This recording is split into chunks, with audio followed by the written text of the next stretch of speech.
Hey guys, Matt here from Team Sword and Shield. I've been gone for a very long time, so has Travis. We have been doing other things because I have a job and so does Travis. Summer is coming around the corner though, so hopefully we'll be making more videos for you. But I'll get to that later. Right now I have a deck profile, which is probably why you're all here, because you're so excited, because I'm excited. So if you haven't been able to tell from the title, it's LightSworns. It's pure LightSworns. There's no rulers in here. It's actually more of a chaosy version. Yeah. This is before the structure deck. I wanted to do one before the structure deck and then after the structure deck because I have two different builds. I really like how this one has turned out so far. So yeah, I'm going to get started. So I'm going to start with monsters, which is most of the deck. I think there's like 26 or something like that. So, got 3 JDs, because you should run 3 JDs. If you're not, I don't know what's wrong with you. Blows up the field for 1,000 life points. It's pretty cool. You need to have 4 LightSworns in your grave with different names. I'm pretty sure you know that. I'm just clarifying, though. Then we got 3 Luminous. Glad to see it's back at 3. It's been back at 3 for a while, but it's finally doing something for me, which is nice. It's one of my favorite cards in this deck. My rank 3s are amazing. I took it down to 2 Luminous, or no, 2 Lilas, sorry. Because popping back row is not that big of a deal right now. I also main deck 2 Decrees, so they're not really that, much of a problem. And then we got 2 Raikos. I bumped it up from 1. I like it better at 2. That milling effect makes missed timing. Destroying a card is always good. And destroying a card is optional, if you did not know that. A few people at my locals did not know that. They thought milling was optional. That is not. So then we have my one of LightSworns. I have 1 Aaron, 1 Jane, 1 Wolf, 1 Garth. They're pretty okay all by themselves. I don't think I would ever run multiples of any of them. Sometimes I run 2 Wolves, but I always draw it, and I'm not a big fan of that. That's all of my LightSworns. Let's start on the other monsters. Got 3 Curry Bandits. He excavates, which isn't that big of a deal. Excavates top 5 cards of your deck. If there is a spell or trap in them, you can add one of those to your hand. It's pretty cool. Wolf still gets his effect. Everything else is all hunky-dory, plus he's a dark. He's a level 3 too, in case he gets Veilered or whatever, and you can overlay with him. It's pretty awesome. I really want these in Spanish, because it's a Cree Bandito. Pretty cool. Fun fact of the day. And then I have a bunch of one-ofs here. I'm trying one Cephylon right now. I like it. When it goes off, it's great. It's just a giant beat stick. Just have to have 10 monsters in the grave. Doesn't have to be different names. It's pretty cool. It's 4,000 attack. 1 BLS, because it's BLS. And there's a bunch of lights and darks, so you have plenty of food for him. He's fine. 1 Honest. Most of the deck is light. Self-explanatory. 1 Thunder King. You do search somewhat in this deck. You add cards to your hand a little bit. I found out today you can't get Cree Bandit's effect off if he is on the field. But it's useful enough. I don't think I've even ever cited him out because it stuns the other decks so much. 1 Gores. When they do finally get rid of that decree, it's nice to have a Gores as a backup. Or, it's Gores. 1 Zephyros. Zephyros is actually one of my favorite cards recently.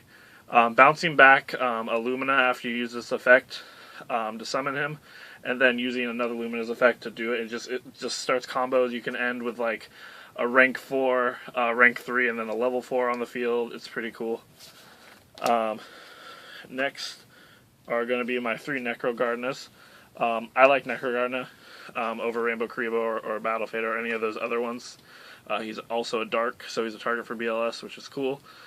Also another thing, you can banish him whenever you want to negate a monster's attack. So if they target with DD Crow, you can chain it, and it still negates the attack. It's pretty cool. And then my 4th Necro Gardena, which is Bacon Saver. You can only activate it once per turn. Does the same thing. Banish it to negate an attack. And 2 Maxis, because the format just calls for it. I added this recently, and I really like it. When I don't mill it, it's awesome. But if I do mill it, sometimes I've used Monster Reincarnation to get it back if I really saw possible or needing to do it. So now to my spells. 3 solar recharge, because it's solar recharge and it's LightSworns. 1 charge, again, because it's LightSworns. And 2 of monster reincarnations. Honestly, I'm running more spells than I would normally like to, but since I have 3 Kree bandits, whatever I do mill, hopefully I will mill when I use him and get them back. 1 foolish burial, starts off your place. And then 1 soul charge. I didn't like this card in this deck at the beginning, but right now it's working enough. Like, it gets at least 1, it starts the place.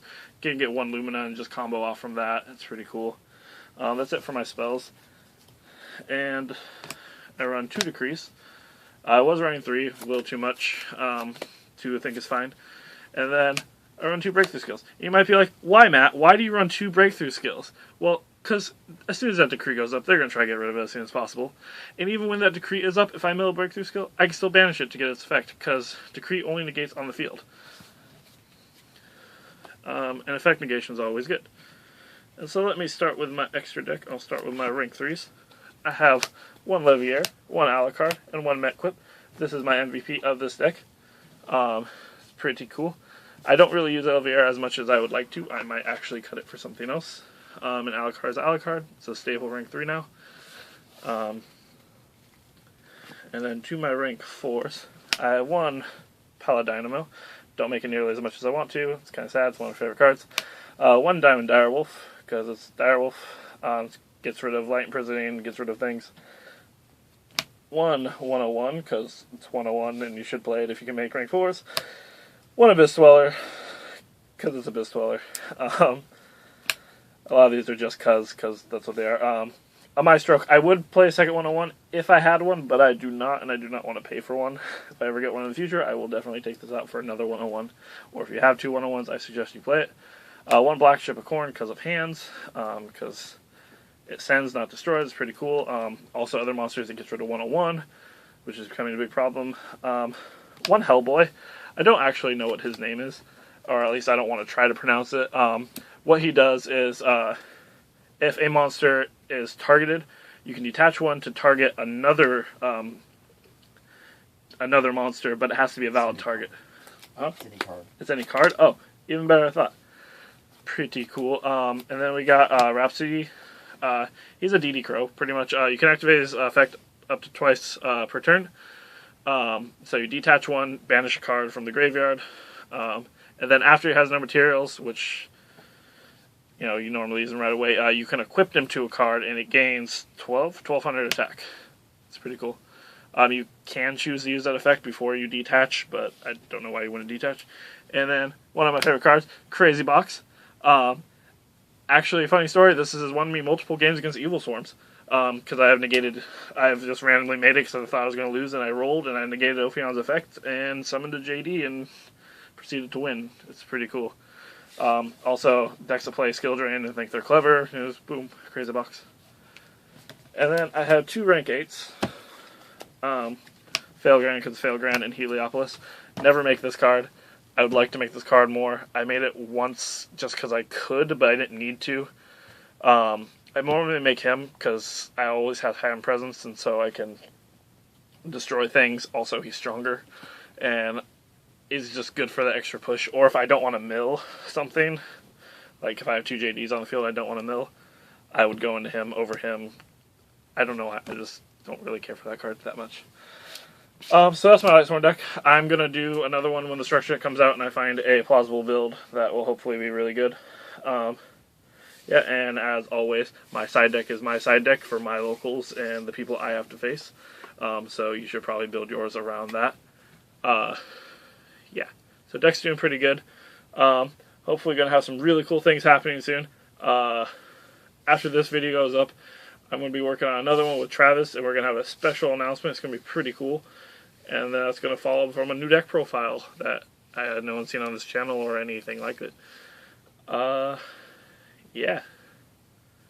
I hope to see more of you. Comment, subscribe, rate this. We're back. Bye.